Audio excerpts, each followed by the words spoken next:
Hello, hello. Welcome to the Five Talents Podcast. I'm your host, Abel Pacheco.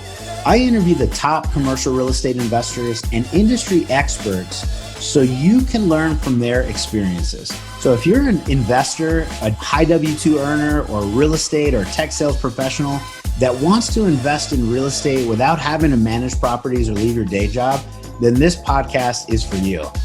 Or if you're already investing in real estate, but you're doing it part-time and you want to become a full-time multifamily or full-time commercial real estate investor, this podcast is for you too. You're going to learn a ton.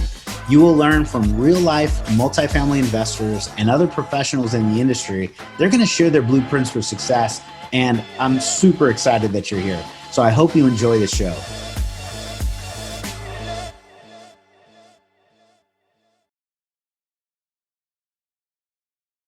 Right, hello, hello. My name is Abel Pacheco. I'm your host for the Five Talents Podcast. We talk about commercial real estate, multifamily, syndication, positive mindsets. And you know me, we talk about all kinds of subjects that relate to our financial freedom and financial independence. And we're super excited today, very humbled to have an amazing, amazing guest, David Lagat. David, thank you very much for joining, man. How's it going? Hey, Al, thank you for having me on the show. Yeah, it's Glad to be here today with you. I'm super excited that you're here, man. I know, me and David were talking about a little bit earlier on the show, just, the pre-conversation. And he goes, well, I haven't gotten out there and done a lot of podcasts and haven't done that. And I said, dude, you're totally okay, David, because you have just an amazing story where a lot of people need to learn from you. So we're just going to talk, we're going to stay in David's sweet spot, which is multifamily commercial properties and how to acquire them, how to get them. And you're going to do amazing. So I'm super excited, brother. Thank you very much again. Well, thank you. Humbled. Well, so for those that don't know David, let me give you a little bit about his background and why you want to get a pen and a piece of paper to take some notes. There's going to be a lot of nuggets that I'm sure he's going to talk about. So David is the owner operator of Class B and C apartments in Texas and some of the neighboring states. And he really started, like I did, with single family homes, and he bought duplexes back in 2001. And after 10 years, he realized, I should probably go into apartment investing or, really commercial multifamily properties. And since 2011, here's where we're very different. David was able to purchase and acquire 4,000 doors without syndication. So I'm eager to learn exactly how you did it, how you do it. And then now I know you're recently starting to syndicate with partners. So, uber excited for you, man. The world is going to be, really open up to you and to whatever you want to do. And thank you very much for joining the show. So David, why don't we start, with just tell us what you're doing today. And then I'm going to ask you about your background and how you got there. But so if you could elaborate a little bit, what in the world? You bought 4,000 doors without syndication. How'd you do that? Bunch of JV partners? What in the world is going on? Tell me here. A lot of it is, sounds like a lot, and it is, but majority of it was 1031 exchanges, owner financing, creative financing there, pre-financing, and, portfolio, buying in a portfolio. Man. So, if you buy a couple of portfolios, you get there with, 3 or 4 scoops. Yeah. Through creative financing, I love it. Owner financing, which you're trying to acquire, own, control is probably a good word. You control the building, you control the asset without having to put a lot of your own money into the deals, correct? Right. You still need some money, but you don't have to have all of the money to get these deals done. Yes. All right. So that is amazing. And roughly speaking, do you have any idea of like your portfolio size? Is it like 50 million, 100 million? Is it more, generalities is a okay. little bit over 300 million now. So it's a big portfolio. So anybody listening, like we're not talking about an owner finance on $100,000 property. We're talking about huge portfolios which is a testament to, to everything that he's done and learned. So now that we know who you are and what you've done, let me go back to, like, how did you start investing in real estate in the first place? So you did single family, like one at a time, 10 at a time, 20 at a time. Tell us what your background, your story, man. I'd love to hear. Okay, so I went to college, graduated from college, and just like everybody else, back in 97, 98, 99, everybody was investing in the stock market. So I tried my luck there. I had a little money saved up from my summer jobs, and I put all that money in the stock market, right? And then I believe 2001, there was that .com bubble. I think I had 10 grand in the market. That's all I was playing with. And I think I lost everything. I think I was went down to 1,700. I sold everything and was able to save $1,700. Oh, man. But anyway, as I was, when that happened, I started, looking, what else could I be doing? Stock market was definitely not my cup of tea. I cannot stand the ups and downs of the market. So I liquidated everything and started trying to come up with what else I could be investing in. At the time, I was working as an accountant at one of the banks locally. And, and so I ran into multifamily by accident. Actually, I was looking for a place to live in, and I ran into a broker, and it was like, well, if I were you, I would not buy a house to live in.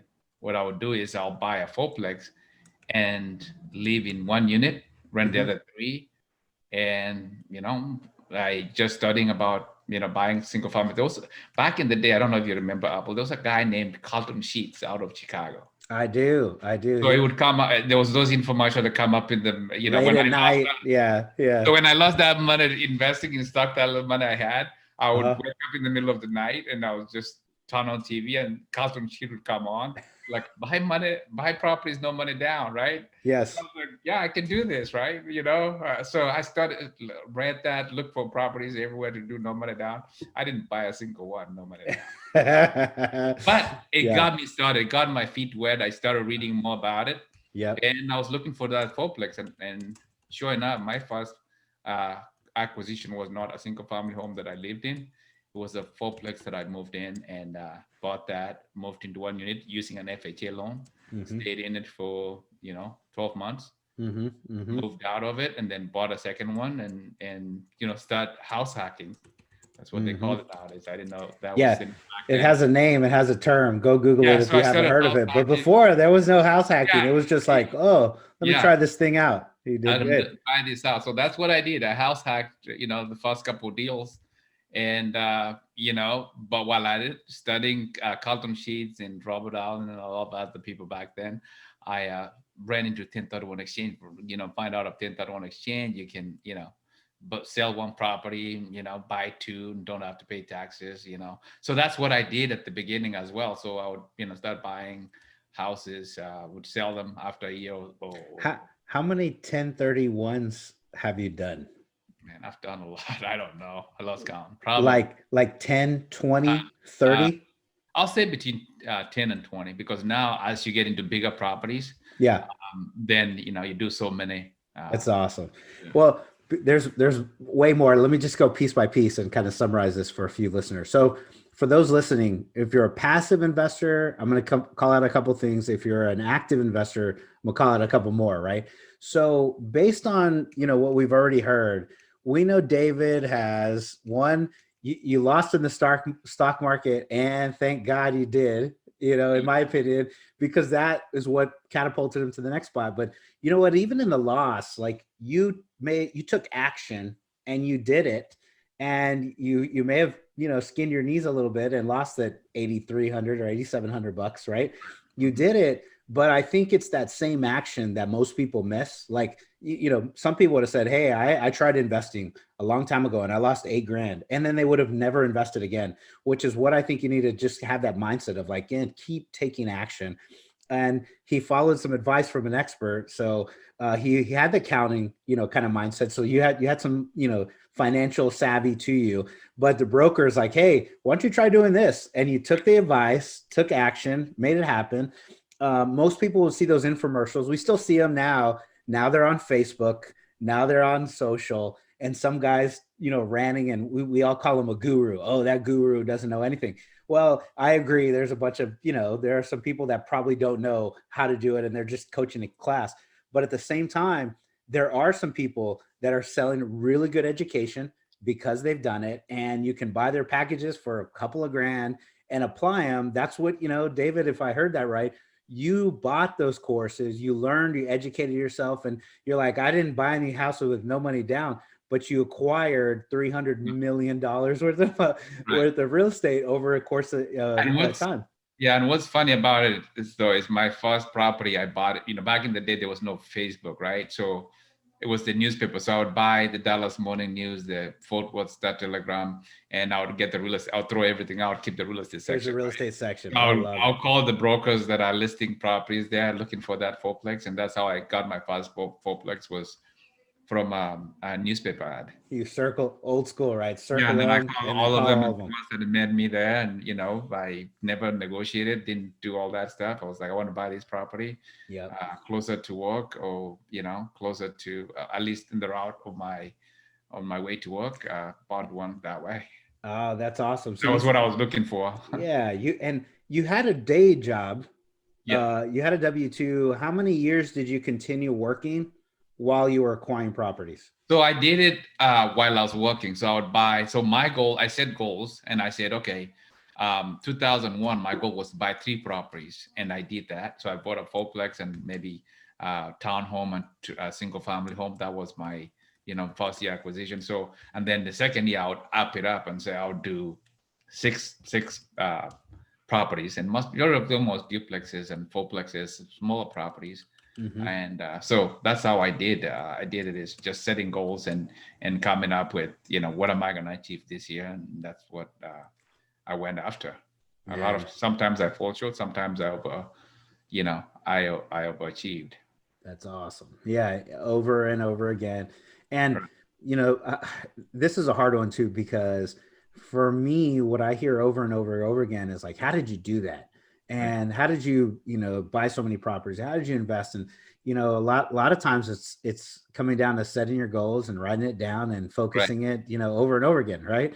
And people kind of diminish the fact that you have to set some goals, and you got to go drive after. I think the moment I stopped, I had a small notebook that I'll write goals, and what has helped me quite a bit. I still have that notebook today, and I have goals that I set back in 99, 2000.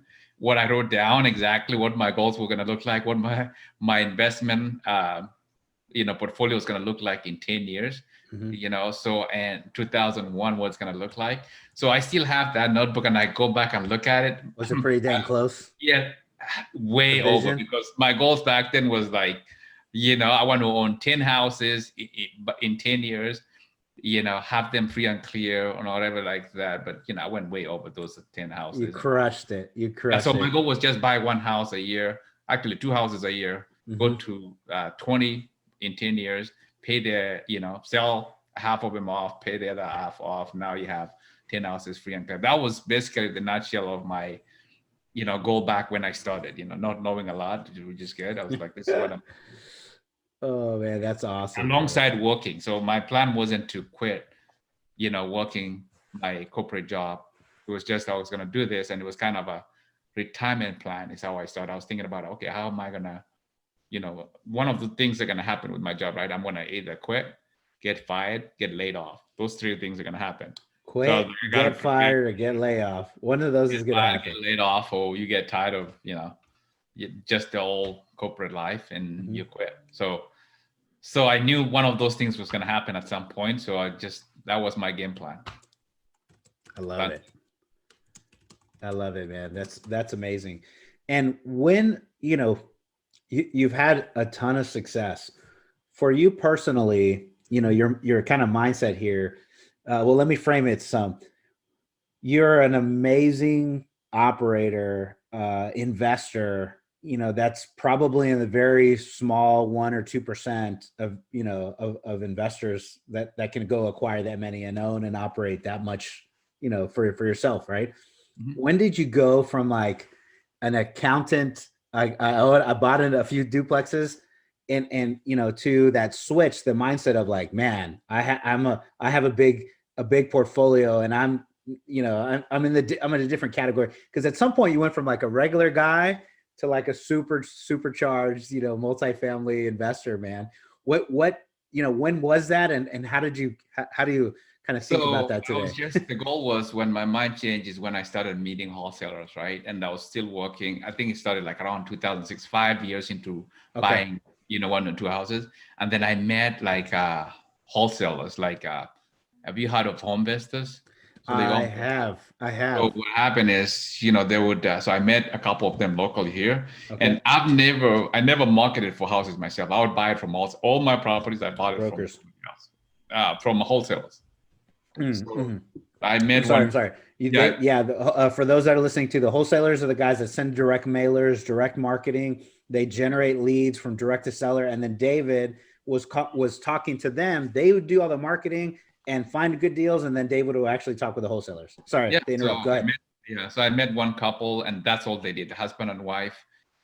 So I still have my full-time job. All they did was, market, and they'll get so many, maybe 4 or 5 houses a month. Mm-hmm. And so they will send me the list, and it's like, David, which one do you want to buy? So good thing I liked it. It was kind of, I want to buy these two. Yeah. And they might mark it up 5, 10,000, some of them 15,000. As long Sure. as the numbers did work for me, I bought them, because Yeah. I didn't have the time to look for them. I didn't have to market. I was one man show. I didn't have time to, market, talk to sellers and all that stuff. Mm-hmm. So they Mm-hmm. did all the legwork, and I was just fun. Assignment fee was worth it for me.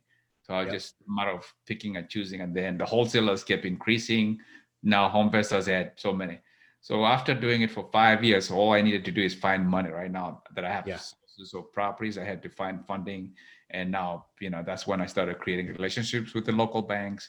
And then once I found a local bank that liked the way I was doing things, liked my portfolio, then I started buying 4 properties a month, single family homes. Yeah. So once Yeah. I got to that, it just started getting bigger and bigger. And then I went to a bank, and I think I got $1 million line of credit. When I did that, that's everything changed, because now I went from 10 houses Yeah. to 40 houses, 50 houses, and then after that, it kept going bigger and bigger. And now you wanted to get that economies of scale. And that's when I switched from single family homes to multifamily. Yeah. What year was that switch? 2011. I Okay. started multifamily back in 2006, but never could get comfortable to take the plunge. Yeah. But I think 2010, I bought a lot of single family homes, but 2011 is when I finally bought my first multifamily. Yeah. Yeah. That's awesome, man. Congratulations. Hello, hello. You're listening to the Five Talents Podcast. I'm your host, Abel Pacheco. If you're enjoying this podcast, then I know you're serious about achieving financial freedom. Are you ready to create your own path through multifamily investing for yourself and your family? Then I know you're going to appreciate our Investor's Guide to Multifamily Investing. It's titled Tackling Commercial Real Estate the Easy Way. We use this guide to invest ourselves in $93 million worth of real estate. So we're going to show you the basic mechanics of multifamily syndications and how to evaluate your next passive investment opportunity. So the best part, if you subscribe to our podcast now, leave us a review and a rating. I'm going to give you a free copy of our ebook. So please take a moment to do that now. Once you've done that, go to 5tcre.com/ebook, 5tcre.com/ebook. Make sure to let us know you left a review, and we're going to send you a free copy. So thank you so much for subscribing to the Five Talents Podcast. We really appreciate it.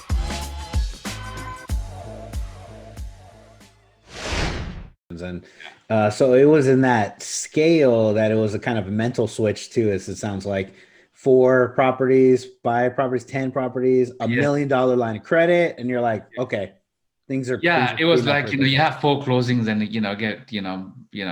and you're only going to buy 4 or 5 houses. So for those 4 houses, I might have 4 closings, because they're from different wholesalers and sometimes different sellers. So you're going to have 4 different loans and all that stuff. So it got to a point whereby there's got to be a simpler way of doing this and a way to, you know,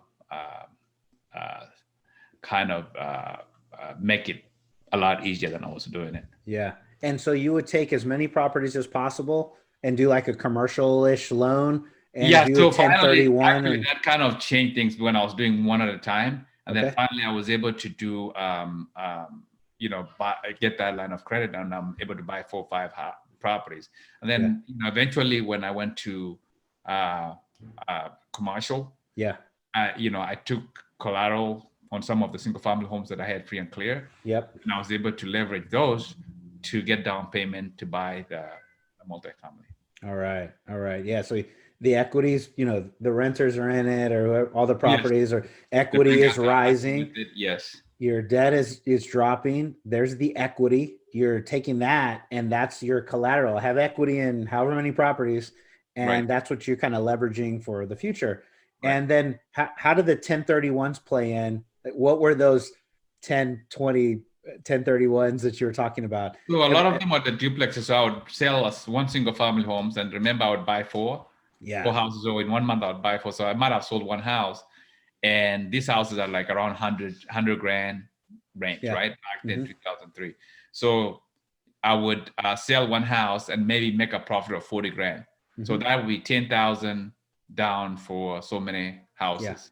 So that's how I would do 1031 exchange. So I'll sell the property, keep the money at the 1031 exchange company, have wholesalers bring me 3 or 4 deals, get my banker to finance them, and I'll put the down payment from the sale. And then from there, what I learned from single family homes, really, I transferred that to multifamily and even owner financing. A lot of people was like, I have never seen somebody owner financing a $6 million deal. Or I think I financed one time a $25 million apartment complex owner finance. Somebody was like, I've never seen that happen, but you know, if you're in the game long enough and ask the right questions, it will happen. Yeah, I love it. So for those that don't know, the 1031, I think I forgot to explain that, is if you're a passive or active investor, if you take your profit from your deal, there's a gain. That's the portion you can get taxed on. So the government takes your original cost basis. I bought it at 100. David's saying there was it was worth 140K or whatever. If he would have sold it at 140 is what he would have been taxed on as the capital gains. Sometimes even harder because it gets pushed into like ordinary income. So if you switch that profit and take it out and then put it into the future asset, 1031 it, you don't have to pay the capital gains, and you can just kind of keep steamrolling your profit without having to pay those taxes. And you get into a bigger and bigger project, and then, all of a sudden steamroll into multifamily apartment complexes. And then I really like the way you said it is people hadn't seen anyone do this before. Well, the people you were talking to anyway. Yeah, the people I was talking to, I'm sure somebody's done it. They've done it. Just the people you were talking to, because the norm is like, you need cash. Well, you leveraged, if I could say this also, you leveraged a lot of information, a lot of negotiation, a lot of creativity, creative financing from some of those things you learned and then had applied. And now you're just like, well, why wouldn't I do it on a $6 million deal? Owners in a situation, they have $2 million equity, and here I'm going to take over the payments, and here's how I'm going to help you get out of your situation and help them, right?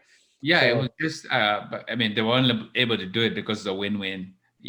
Created a win-win situation, right? Where it was a win for me in the sense that I didn't have to go through the banking, and for them, they got rid of whatever their problem was. So I came in as kind of, problem solver. I love it. Took away the problems. That's awesome.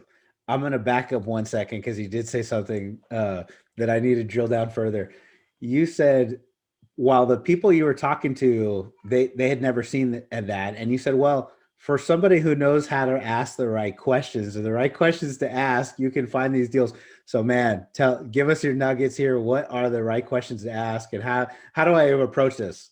Well, I think that to me, it's like, you got to know what the seller wants, right? And what is their situation, and see, to me, I start there. I start to, what is their situation? What are they? It's not only about the property sometimes, right? There's a reason why they're selling it. That's the first right question. Why are they selling it? And especially if you're talking directly to the seller, why are they selling it? And once you know what that is, then you can frame all your questions based on that, and make it about them. And hopefully with that, your question, you create a win for you as well. Yeah. That's where I would start. Yeah, the think win-win is a great mindset. You're a situation, I need to help you, but I'm Right. trying to win also. So here's how we can help each other. Yeah, and some of them have actually discounted it just because they get, they might have 10 things that they have to have, and they might get 9 out of the 10, and maybe the other 2 are the very important things for you that you don't care about giving up the other 8. Yeah, So yeah. that's the way I look at it. Sometimes we have different needs, and for them it might be a tax situation, it might be problem property, long distance property that they don't have time for, so Right. understanding the seller's needs will help you frame your questions properly. Yeah, absolutely, 100%. And I'd say, so sometimes people don't realize this, but are like, why would this person discount, this property drastically, or why would they let David do an owner finance, carry all the note, and not pay anything down? Well, let's just say this one: if David why would David overpay? There's another one. Why would David pay an extra $1 million or whatever the numbers are? Well, sometimes the owner is like, I'm trying to avoid taxes, and I'm glad to give you the property, and you pay me over the next 20 years and just pay me a little bit every month, and now I don't have to worry about it. Yeah. So you have all kinds of scenarios in this area. And you know what? The biggest pushback that I got was from family. They were like, why would that guy send you that house, at a discount? Why wouldn't they just put it on the market and sell it? I was like, there's a lot more than just put it on the market and sell it, right? But how would they sell it to you for that? Why wouldn't they just go out there on the market and sell it? Why would they do exactly what you're trying to do? Yeah. And I was like, I'm sure they have tried, and this is their best solution, or the best, this is what they've come up with. Yeah. Yeah. That's awesome. It's kind of, sometimes it's you got to do it for the other people to see it. Otherwise, I could not explain it to my parents. Because they would never believe it until I got it done, right? Yeah. I haven't done it at your level by any means, but just on the single family side over the 10 years, I was like, wow, I got a pretty good penny for that single family property and creative financing, and I always said yes to a lot of deals, at some crazy prices, because they just stretched out the timeline or lowered the payment or did any number of things. Yeah. That you're a lot of people say multifamily is a lot different from single family. A lot of time that's true, but a lot of time it's not, because to me the same concepts in single family homes, 1031 exchange, owner financing, all those concepts, they work the same. It's just you're adding zeros to the dollar, you're adding more zeros, right? Yeah. Otherwise it's the exact same thing. If you want to know the truth, I've been on both sides, and I'm still on both sides. Yeah. It's just a matter of, there's a lot of things that I still like about single family homes. Yeah. And there's a lot of things I like about multifamily, because a lot of the, concepts intertwine. I love it. Right. You're 100% right. And you're encouraging me to go back to off-market multifamily properties. When I usually preach all the time, oh, you need to talk to brokers. All the big deals get traded on to brokers. So how did you find all these properties? Walk us through. So what happens is, I'll tell you what. You do the first deal. I think the first deal determines your next deal and your next deal and your next deal. So I was very successful in my first deal, which led to my second deal, which led to a third deal, which led to private equity or home family office, which actually exploded everything, right? Because your first deal, the bank actually, when I went and talked to them on my first deal, they were like, we're going to try you on this first deal, right? And they're not going to do anything with you for 6 months. They want to see how you do it. Yeah. When I did my first deal, came out, did so well with it, the floodgates open. Now you get brokers calling you, you get people calling you, he bought that deal, who bought that deal? Yeah. Your name gets out there. Now it's like, you know, brokers are calling you. They know you can perform, right? You closed on a deal, you closed on 2, you closed on 3, and then after that, it's off to the races, right? Now you get to start, because the first deal is usually the hardest, and it was hard even for me to fathom, doing that first apartment. I was like, you know what? I'm comfortable in single family homes. I've done this. I don't need to have 1,000 units. I don't need to have, a couple hundred units. I just, I'm okay with my 50 single family homes or 60 single family homes, however many I had at the time. But just getting that one, and that's what took me from, I started studying about single family homes back in 2006. David Lindahl was like teaching up here in Dallas. Yeah. So I went to his classes and all that, but I was like, I studied it, but I would buy the course and I would just put it in my shelf. Didn't do much with it, and then kept taking action with my single family homes. So right, so it's that comfort. I got comfortable doing what I know, which was single family homes. It was just taking that big step of finding that first apartment complex. And having a loan. I never would think, I wasn't comfortable getting a loan from a bank for $1 million. I thought that was crazy. Yeah. Going to bank $1 million right now, you could owe 50, 60, 100 million. You just sleep like a baby. Because I had somebody ask me the other day, hey, David, how do you feel owing a bank $100 million? I was like, that's their problem. I'm going to sleep. I love it. You're the one who lent it to me. That's your thing. Right? It was like, hey, that's their problem, I love it. Hey, I go to sleep just like a baby. I'm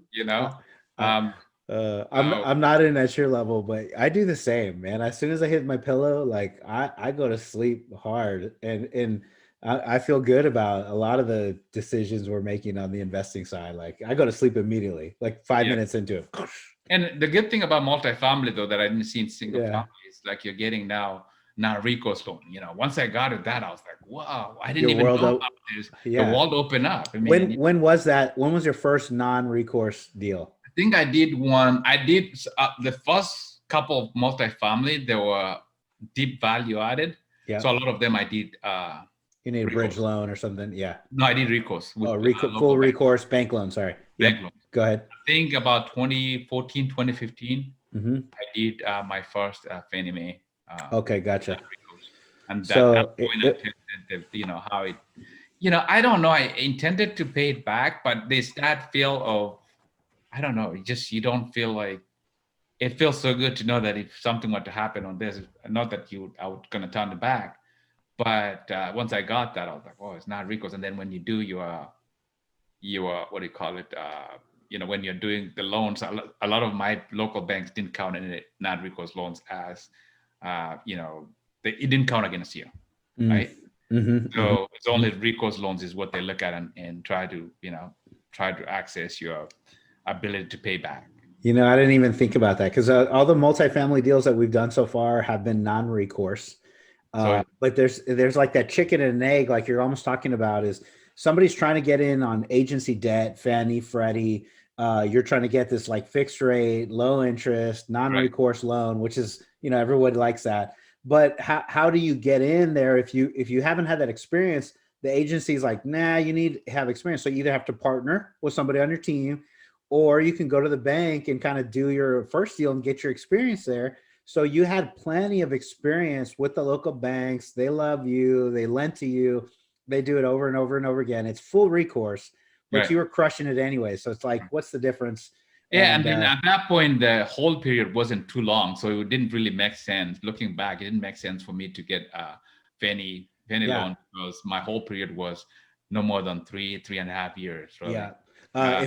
If you're listening to a passive investor or a new general partner, when you go recourse agency, usually there's a hold period that they make you stay in, and you have some kind of yield maintenance with heavy prepayment penalties. So if you sell in 2 or 3 or 4 years, like you get tagged, you pay the penalty. But anyways. Yeah. So to get my first Fannie deal, I think there are 3 or 4 things they asked me. I had to have the liquidity. The experience, and the net worth. So I think those were the 3 things. So when I went for the first one, they didn't care that I didn't have Fannie Mae deal. The first one, they looked at the liquidity, the net worth, and all that stuff to And get me experience. my. You're ready to roll. Yeah, you So had all plenty experience. once I did that, they just I did the first Fannie Mae, then all the rest opened up. So Boom, boom, boom, boom, boom. After that. Right on. So, okay, so let's talk about that 2014 to 2015. High level, how many deals did you buy, and at what pace? You know, was it 5 a year? Was it? So I just go by those. So like 20. Okay, yeah. So like 2014, maybe I bought 3 apartment complexes. Okay. You know, about 200-300 units. You know, an average of 150 units. Yep. So 450. But then around 2016, you know, I got a portfolio of 1,500 units. 1,500 unit portfolio. Wow. Yeah. So from that standpoint, once I took that down, I felt like I was untouchable. I could take down anything. I mean, hey, Superman. You're like, yeah. From that standpoint, yeah. I was like, if I can do this, yeah. It was a lot of creativity going on there. It involved a lot of people, for me to take that down, So once I was able to do that, and then I did, once I went from doing those 3, it's just like the single families. I went from doing 1 or 2 or 3 a year to doing, 4 a month or whatever it is. So when I went from buying 1 apartment complex or 2 apartment complex to buying portfolios, 500 units, maybe comprised of 3 apartment complexes from the same owner and whatnot. That's really what, got that number so high so fast. 1,500, 900 units, 600 units, that's how I got up there so fast. Yeah, that's awesome. So talk about that. What were the difficulties from buying 1 apartment complex to your first portfolio? You said that's 1,500 units was a beast. So there's all kinds of moving parts, all kinds of team members, all kinds of experts helping you and assisting you, even though you're the lead, guy that I think sometimes people don't realize there's a large team all helping you, all your partners. Tell us about that process. What went into buying that? I think the biggest thing is getting the seller to believe that you're the guy that will take this down. I think once you get that, the seller to be patient, because it took about 6 months to close on everything. Got it. It did not from start, like from negotiation or like under contract, and then 6 months to close. I think it started in July. I didn't close on the last patch because I ended up having close them in patches, right? They were like about 8 apartment complexes. Okay. So they would, you close on 2, and then the next month you close on 2, just that way, until the last patch I closed in January. So that's about 6 months. Okay. And where did you find that deal? Did somebody bring it to you? How did that actually happen? It was a seller that I had bought property, and then I did so well with them on the first deal, on the second deal. And then finally they were like, hey, we've got a situation, an estate tax situation, and we need to liquidate some properties. Oh, I don't know what the situation was, but it seems like that was my guess anyway. I'm just guessing, given the little information that I got. I don't know what the situation was, but from that standpoint, when they see how I performed on the other couple of properties, they felt comfortable to know that I was able to take down these other properties. And also, your bankers will vouch for you a lot, right? Here's your letter of recommendation. Yeah, give your recommendation and say, hey, I know David, I've done deals with them, and like that. And then the fact that I did, they tried with a couple of deals. They were able to be comfortable enough to keep sending me deals. I love it. So you had already bought deals from them. You performed. Actually, what's so funny is I kept avoiding them for the longest time. I had bought a deal they had another deal that was selling close to mine. So this guy kept reaching out. It's not the seller direct, but somebody that represents the seller. It's like, hey, you bought a property such and such a street. We have another one here. Would you be interested in buying? For a long time, you get these people. I'm like, you get to that point where brokers start calling you, thinking it's just another broker. So he sent you an email. I don't know how you got my email. Send me and say, hey, I'm just reaching out to owners of the properties that surround ours. If you'd be interested in this deal. Well, for a while that deal went away. I was like, I don't know this guy. But one day I decided to meet the guy for coffee. Let's just have coffee and let's talk. Yeah. And after that we hit it off, and like they say, the rest is history. I was able to floodgate open. I did a couple of deals with them, and it just worked out. Yeah, that's amazing. So congratulations on, all of your success, David. It was amazing just hearing a little bit more about your journey, man. And I thank you very much, for sharing the time. So before we go, I have a couple more questions before we wrap up. Before we go, if anybody's trying to get into your world, either, invest with you, partner with you, they've got a deal that they want you to help close with, whatever the situation is, just get a little bit, closer to your world. What's the best place for somebody to reach out to you? Where can we go contact you? I think the best way to reach out to me is on my email, david@bellasrealtygroup.com, and I'll spell that out. David@Bella, plural, BELLAS, realtygroup.com. Best way to reach me. What would you want somebody to reach out to you for? What are you kind of looking for, in the future? Well, I think if you have, if you have a deal you want to get to the finish line, you need the gap funding to close a deal. We also have, one thing that I mentioned is we are vertically integrated. So we have our property management and construction company in the house. Nice. So if you have a property in DFW and trying to get into the DFW market, and you want to partner with, somebody that will do construction and do the property management, you can reach out to us for that, and sometimes reach out just to chat about real estate. I love talking real estate. So somebody just wants to chat about it, and I'm all for it. All right. That sounds awesome. Yeah. So vertically integrated construction management, property management. That sounds great. What years did you start those? So, it's kind of, we've been doing it all along with the single family homes. Once I left the bank and started doing single family homes, I started building relationships, this was done just for our own portfolio. It was done for you. Yeah. For your properties. Yeah. And so we're the biggest consumers of all this, but then, as over time, we're just expanding, and it's just, taking life of its own. So, yeah.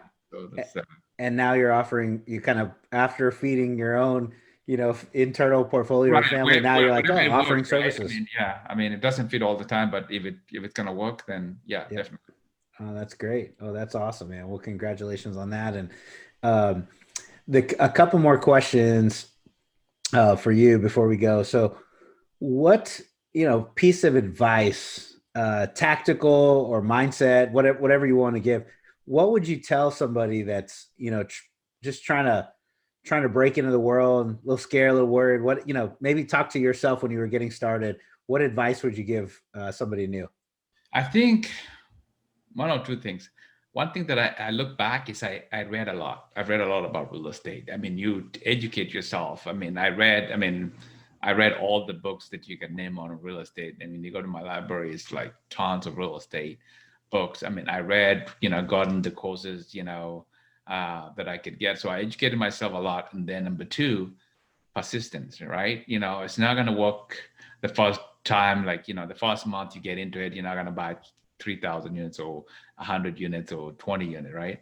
So you got to be persistent, set your goals, be persistent, stay with it. It will happen. It was, the skies will open up.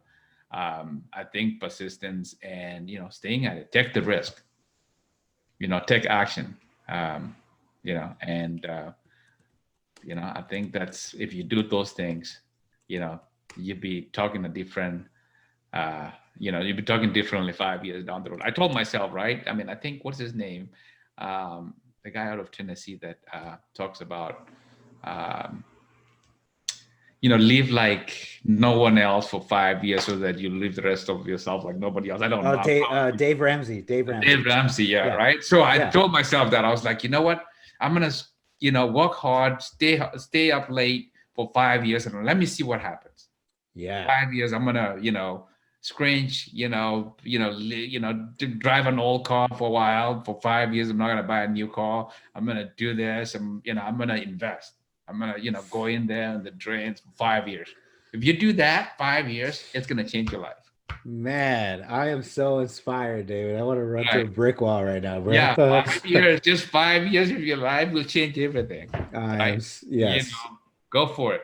I am so inspired, man. Education. I heard him say education, Right. persistence, take the risk, take the action. Yes. Uh, And have those those, yeah, as a guiding post.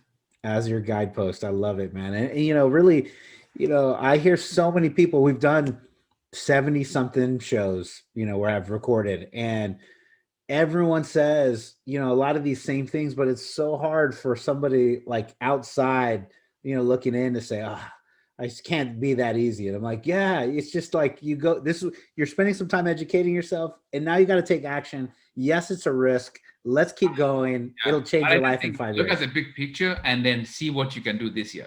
If you notice, I look back when I go back to 2001, my goal was only to buy 3 houses. Right? Yeah, If you look at it, if I looked at it, I'm gonna buy 4,000 units, I probably would have been overwhelmed and not get started. So what I say, what can I do today with the resources that I have in front of me to get me closer to my goal was to have. I remember one time I sat down and my goal was, hey, I want to have $1 million in houses, 100 grand in the bank. That was my goal in 10 years. Hey, that was that was my big mark too. It was $1 million in asset, 100K in the bank. Anyways, Yeah, go ahead. that was my goal. That's I was work for this for 10 years. This is what I'm gonna go. And how am I gonna get there? I'm gonna buy this many houses, I'm gonna get it. And it's just, once you get there, it's like, okay, what is the next one? What's the next step? Yeah. And then you look back and you're like, I can't believe that was, I was able, that was easy, right? And then you go for even bigger goal, and then, you keep surprising yourself. Yeah, what I did not do that I love that you do is kind of you go back to your original goals. Oh, that's I what kind of like I kind of write them down, I move forward, and then I'm on to the next one. I keep no record of ongoing like what they were. I have some, but not on a consistent basis. I would encourage anybody at this point, whatever age, do that. 1999. Wow.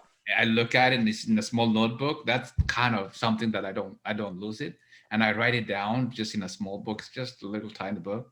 I write it down. And when I do write it, go back, that's really what, you get excited when I look at that and look back what it is now. Yep. Like makes me want to, build more of like, I'm way past what I thought I would be 20 years later.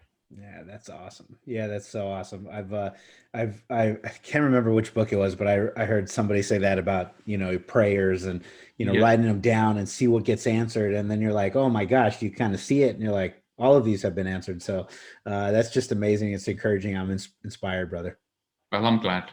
Is there anything else I didn't ask you about that you wanted to bring some exposure or highlight, or just, anything in general, anything you were hoping I asked and I didn't get to? Well, no, I think you covered pretty much everything. Just thank you for having me on and being able to share something with your audience. I hope that somebody can learn something out of this. More than a few people are going to learn from this, man. So I'm super pumped. There's a lot of nuggets here. My name is Abel Pacheco. I'm super happy I was able to bring you this podcast with Mr. David Lagat. I'm your host for the 5 Talents podcast. Grab your pen, piece of paper, hit rewind a couple times, and take some notes. You're gonna get some good ones. If you heard something you appreciated today from David, reach out to him. And then also, we would love a 5-star rating, a review. If you don't think it's 5-star, no big deal. Give us a rating and give us some feedback on a written review. That'd be awesome. But we appreciate you, and we'll hope to see you on our next show. David, thank you so much. Thank you. Bye-bye. Thank you for listening to this episode of the 5 Talents Podcast with your host, myself, Abel Pacheco. Each week, we're going to bring you interviews from industry experts and commercial real estate investors who followed their dreams and achieved massive success. Before you leave, let me ask you a few questions. Did you enjoy this episode? Did you learn something valuable? Was your mind stretched to what's possible and what you can achieve? Do you want other experts just like the one you heard today? If you answered yes to any or all of those questions, then please take a moment to subscribe to the 5 Talents Podcast, give us a 5-star rating, and most importantly, leave us a written review. Tell us what you liked, tell us your favorite guest, give us any feedback. I'm excited to learn and improve so you can get a more valuable show. So thank you again for subscribing to the 5 Talents Podcast.